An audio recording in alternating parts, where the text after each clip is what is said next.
and welcome back to our channel पढ़ाकू लोग। My name is CS Payal भोपली and आज इस video में हम बात करने वाले हैं contract of indemnity and contract of guarantee के बारे में। ना सिर्फ हम ये जानेंगे कि ये दोनों टाइप्स के कॉन्ट्रैक्ट बोलते क्या हैं, बल्कि इनके बीच में क्या क्या डिफरेंसेस हैं उनके बारे में भी बात करेंगे। तो चलिए फिर बिना टाइम वेस्ट किए शुरू करते हैं। सबसे पहले हम बात करते हैं कॉन्ट्रैक्ट ऑफ इंडेमनिटी के बारे में। इसके लिए हम एग्जाम्पल लेंगे मिस्टर कूल का। मिस्टर कूल का बचपन से ही सपना था एक बहुत बड़ा बिजनेसमैन बनने का और इनका इंटरेस्ट था सिविल लाइन में। जब ये बड़े हुए तो इन्होंने अपने माँ बाप से पैसे लेके खरीदी एक जेसीबी। इस जेसीबी को खरीदने के लिए इनके माँ बाप की पूरी लाइफ की सेविंग्स लग गई थी। तो इसको लेके मिस्टर कूल हो गए थे बहुत ज्यादा पसेसिव। इनके दिमाग में अलग अलग से थॉट्स आने लग गए कि व्हाट इफ ये जेसीबी माउंटेन्स में भेजूं मैं काम करने के लिए और वो वहां से गिर जाए। व्हाट इफ काम करते करते ये जेसीबी का एक्सीडेंट हो जाए और ये पूरी डिस्ट्रॉय हो जाए। मतलब मेरे माँ बाप की तो पूरी लाइफ टाइम की सेविंग्स चली जाएंगी इसमें। ये थॉट इन्हें इतना परेशान करने लग गए कि इनकी रातों की नींद उड़ने लग गई।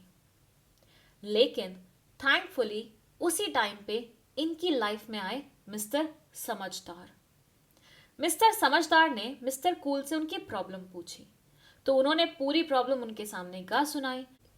ये सुन के मिस्टर समझदार ने बोला कि मेरे पास आपके लिए एक सॉल्यूशन है। मैं एक इंश्योरेंस कंपनी को जानता हूं जो बेसिकली आपको एक पॉलिसी बेचेगी जिसके चलते हुए आपकी ये जेसीबी उस पॉलिसी में कवर हो जाएगी। कहने का मतलब ये है कि कल इस जेसीबी के साथ अगर कुछ भी गलत होता है तो वो इंश्योरेंस कंपनी आपको कॉम्पेंसेशन देगी, जितना भी नुकसान हुआ होगा उतने अमाउंट की। मिस्टर कूल ने बोला ऐसा भी कुछ होता है क्या, आपको कैसे पता?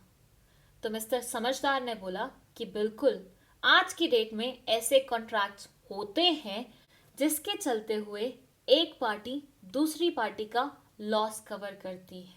और फिर समझदार ने बोला कि मुझे ये चीज इसलिए पता है क्योंकि मैं एक इंश्योरेंस एजेंट हूं।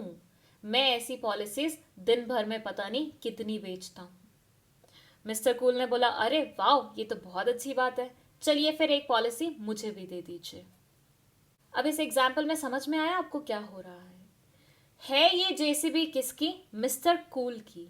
लेकिन क्योंकि मिस्टर समझदार ने मिस्टर कूल के साथ एक कॉन्ट्रैक्ट किया है तो उसके चलते हुए अगर इस जेसीबी को कल कोई भी दिक्कत होती है तो बदले में मिस्टर कूल को कॉम्पेंसेशन देगा ये पर्टिकुलर इंश्योरेंस कंपनी। अब ये जो कॉन्ट्रैक्ट इन दोनों के बीच में हुआ है ना, उसी को हम बोलते हैं कॉन्ट्रैक्ट ऑफ इंडेमनिटी। इस कॉन्ट्रैक्ट में दो पार्टीज होती हैं जिसमें पहली है इंडेमनिफाइड और दूसरी है इंडेमनिफायर। जो भी सिक्योरिटी दे रही है, जो भी कॉम्पेंसेशन देने की बात कर रही है, वो कहलाई जाएगी इंडेमनिफायर और जिसकी भी चीज सिक्योर हो रही है वो कहलाया जाएगा इंडेमनिफाइड। ठीक है, अब यहां ये बोलते हैं the term indemnity is derived from Latin word indemnis. ये पर्टिकुलर टर्म लैटिन वर्ड से डिराइव्ड है जो है इंडेमनिस, जिसका मतलब होता है uninjured or suffering no damage or loss. It is a sort of security or protection against loss. यहाँ पे जेसीबी को अगर कुछ भी होता तो किसका लॉस होता? मिस्टर कूल का होता। लेकिन इस इंसान ने सिक्योरिटी दे दी कि तेरा लॉस हम होने नहीं देंगे, मतलब लॉस को सिक्योर कर दिया, प्रोटेक्शन दे दी अपनी तरफ से। Section 124 of Indian Contract Act 1872 defines a contract of indemnity as a contract wherein one party promises to save other party from the loss caused to him by the conduct of the promisor himself or by the conduct of any other person. मतलब यहाँ पे अगर JCB को या तो mister समझदार की तरफ से कोई भी नुकसान होता है या किसी थर्ड पार्टी की तरफ से भी नुकसान होता है तो वो मिस्टर कूल को अच्छी खासी कॉम्पेंसेशन देंगे। इसका बेस्ट एग्जाम्पल होता है इंश्योरेंस पॉलिसीज। उसमें यही चीज की जाती है कि इंश्योरेंस कंपनीज आती हैं, आपके लॉस को कवर करने की कोशिश करती हैं, आपको सिक्योरिटी प्रोवाइड करती हैं, आपको प्रोटेक्शन प्रोवाइड करती हैं लॉसेस के अगेंस्ट। ठीक है, तो this is called contract of indemnity. चलिए अब बात करते हैं कॉन्ट्रैक्ट ऑफ गारंटी के बारे में। इसके लिए अगेन हम एग्जाम्पल लेंगे मिस्टर कूल का। मिस्टर कूल को फिर से बिजनेसमैन बनना है और बिजनेस शुरू करना है, लेकिन इनके पास पैसे नहीं है बिजनेस शुरू करने के लिए। तभी इन्होंने न्यूज़पेपर में एक बहुत ही रिच इंसान की फोटो देखी जो अक्सर ऐसे लोगों की मदद करते थे।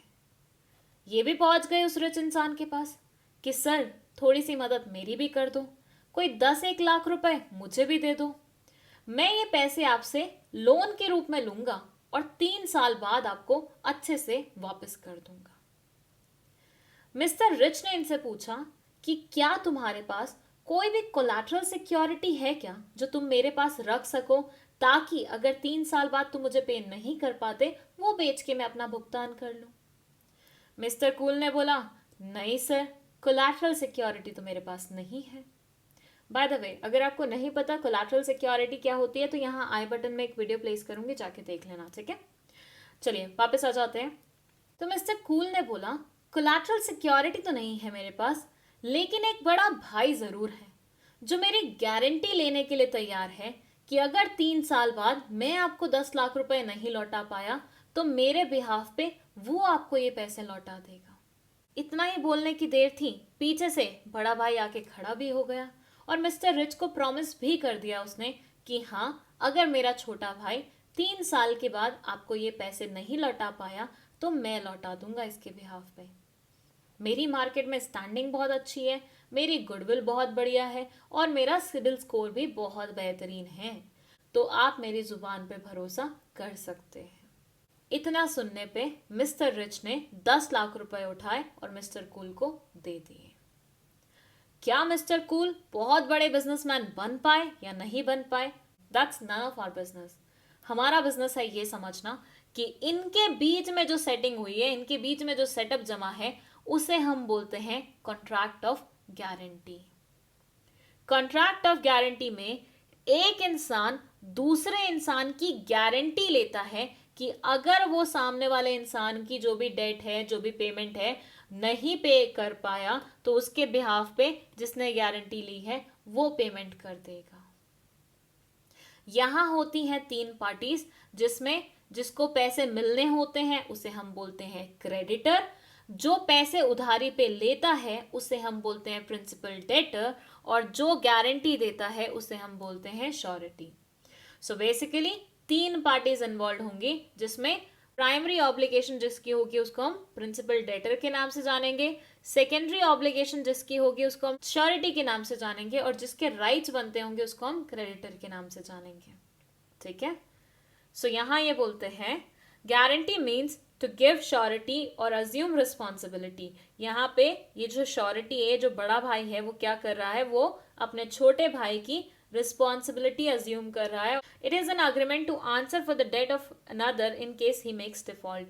अगर यहाँ पे मिस्टर कूल डिफॉल्ट करेंगे तो मिस्टर सड़ू जाके पेमेंट कर देंगे। Section 126 of Indian Contract Act provides that a contract of guarantee is a contract to perform the promise or discharge the liability of a third person in case of his default. यहाँ पे mister surety क्या कर रहे हैं, किसी third person की guarantee ले रहे हैं कि अगर ये थर्ड पर्सन डिफॉल्ट करेगा पेमेंट में तो वो इसके बिहाफ पे पे कर देंगे, ठीक है। चलिए अब बात कर लेते हैं इन दोनों के डिफरेंसेस के बारे में। पहला डिफरेंस मीनिंग का ही है कि इंडेमनिटी में बेसिकली ये होता है कि एक इंसान आपको प्रॉमिस करता है कि भैया अगर तेरा कोई भी नुकसान होगा कल की डेट में तो मैं उसका कॉम्पेंसेशन तुझे दूंगा। वो नुकसान अब मेरी वजह से भी हो सकता है, किसी थर्ड पार्टी की वजह से भी हो सकता है, बट कॉम्पेंसेशन मैं ही दूंगा तुझे। वेयरएज गारंटी में क्या होता है कि एक इंसान दूसरे इंसान से कोई काम करवाता है या लोन लेता है या कुछ भी ऐसा करता है और उसको रिपे करना होता है एक सर्टेन टाइम के बाद, और तीसरा इंसान पिक्चर में आ जाता है गारंटर बन के, श्योरिटी बन के, जो बोलता है कि अगर ये पे नहीं कर पाया तो मैं इसके बिहाफ पे कर दूंगा आपको, मतलब आपका नुकसान नहीं होगा, बेसिकली जो भी नुकसान होगा वो मैं अपने सर पे ले लूंगा, ठीक है। सेकेंड पॉइंट में ये बोलते हैं indemnity is a primary obligation that is independent of any other obligation. अब भाई वो जेसीबी वाला एग्जाम्पल याद करो, अगर मिस्टर कूल की जेसीबी खराब हो जाती तो इंश्योरेंस कंपनी क्या बैकआउट कर सकती थी? बिल्कुल भी नहीं। प्राइमरी ऑब्लिगेशन ही उनकी थी कॉम्पेंसेशन देने की, मतलब सबसे पहले उन्हीं की रिस्पॉन्सिबिलिटी आती पे ऑफ करने की जो भी नुकसान हुआ है उसका, ठीक है। वेयर एज गारंटी वाले केस में ये बोलते हैं ये एक सेकेंडरी ऑब्लिगेशन है। अब मुझे एक बात बताना, अगर मिस्टर कूल खुद ही रिच को पेमेंट दे देते तो फिर बड़े भैया की कोई रिस्पॉन्सिबिलिटी आती नहीं आती, कोई ऑब्लिगेशन आती उनके सर पे नहीं आती। तो यहाँ पे बड़े भैया की जो ऑब्लिगेशन है वो सेकेंडरी नेचर की है, सेकेंडरी ऑब्लिगेशन है। प्राइमरी ऑब्लिगेशन हमेशा उस इंसान की रहेगी जिसने मेन डेट लिया होगा, मतलब मिस्टर कूल, ठीक है। तीसरा है indemnity typically involves two parties. Indemnity के कॉन्ट्रैक्ट में दो पार्टीज होती हैं, एक होता है इंडेमनीफायर और एक होता है इंडेमनीफाइड। मतलब जिसको प्रोटेक्शन मिली है वो होगा इंडेमनीफाइड और जिसने प्रोटेक्शन दी है वो होगा इंडेमनीफायर। वेयर एज गारंटी वाले केस में तीन पार्टीज होती हैं। पहला होता है क्रेडिटर जिसको पैसे लेने हैं, फिर होता है प्रिंसिपल डेटर जिसने उधारी पे पैसे लिए हैं, और एक होता है गारंटर या फिर श्योरिटी जो श्योरिटी लेता है, बोलता है कि अगर प्रिंसिपल डेटर डिफॉल्ट करेगा तो मैं पेमेंट कर दूंगा। चौथे में ये बोलते हैं an example of indemnities and insurance contract. Insurance contract जो होते हैं वो बहुत ही अच्छा एग्जाम्पल है इंडेमनिटी को समझने के लिए, वेयर एज गारंटी को समझने के लिए बैंक गारंटी जो देता है इंसान वो वाला एग्जाम्पल आप यूज कर सकते हैं। बैंक गारंटी में यही होता है, अगर आप बैंक से लोन लेते हैं तो आप किसी इंसान को अपने साथ ले जाते हैं जिसको बैंक जानता है, पहचानता है, जो वेल नोन है, ठीक है, और उसके बोलने पे आपको लोन मिल जाता है बेसिकली, ठीक है। सो आई होप ये दोनों कॉन्सेप्ट आपको बहुत अच्छे तरीके से समझ में आए हैं। कोई भी डाउट है let us know in the comment section. कोई और टॉपिक पे अगर आप चाहते हैं हम आपके लिए वीडियो बनाएं तो उसका भी रिक्वेस्ट आप हमें कमेंट सेक्शन में कर सकते हैं। वीडियो पसंद आई है तो लाइक का बटन दबा देना, इस चैनल को अपने दोस्तों के साथ शेयर कर देना और खुद भी सब्सक्राइब करते हुए जाना। That's it, thank you so much for watching this video.